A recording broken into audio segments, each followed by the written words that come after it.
Meanwhile, some lawmakers are displeased with some of the Trump administration's policies, and they're showing their opposition. Texas Congressman Al Green is one of those lawmakers. You may remember Green interrupted the president's congressional address earlier this week, repeatedly shouting, quote, "You don't have a mandate." He was then removed by House Speaker Mike Johnson.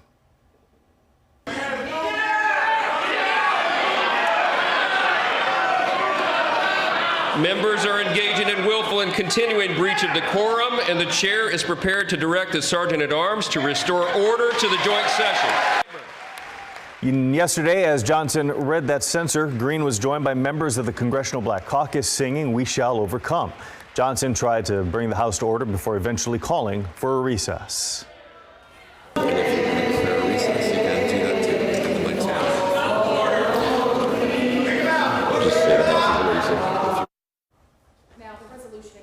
Was approved in a mostly party line vote of 224 to 198. Only 10 Democrats voted to censure Green, one of which was Sacramento County Representative Ami Bera. In a statement, Representative Bera saying, in part, quote, "Al Green is a friend and respected colleague. Right now, the caucus cannot be distracted." And Congressman Bera joining us now. Congressman, good morning. Thanks for being here. Good morning. I think the question a lot of people want to know is, why did you vote against the party to censor your colleague? Look, we've spent the last 4 days talking about Al Green. We should be talking about some of the crazy stuff that Donald Trump said in his State of the Union speech. We should be talking about the fact that they're thinking about laying off 70,000 VA workers. That's going to hurt our veterans. We should be talking about the fact that he's thinking about closing the Department of Education.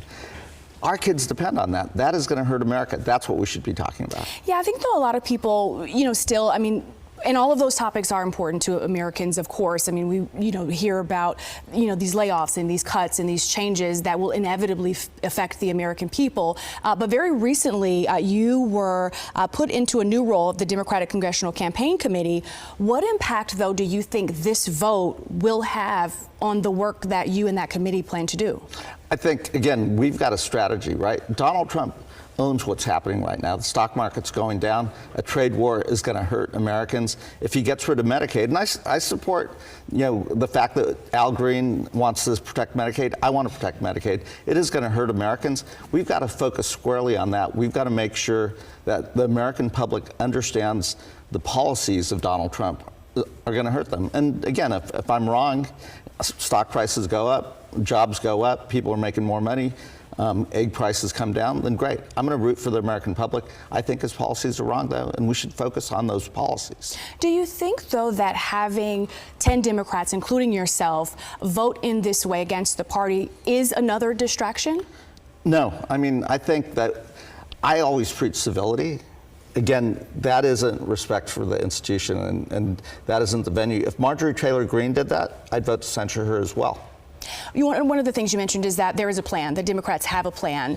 What are some of the actions that Democrats can realistically take now, given the dynamics in Washington? Well, so we've seen it. Right now, we're using the courts. The Supreme Court voted in our favor. They said that the freeze that Donald Trump's put on, allowing funds to go to USAID, et cetera, that has to be lifted. We're winning in the courts. That's actually what we have right now.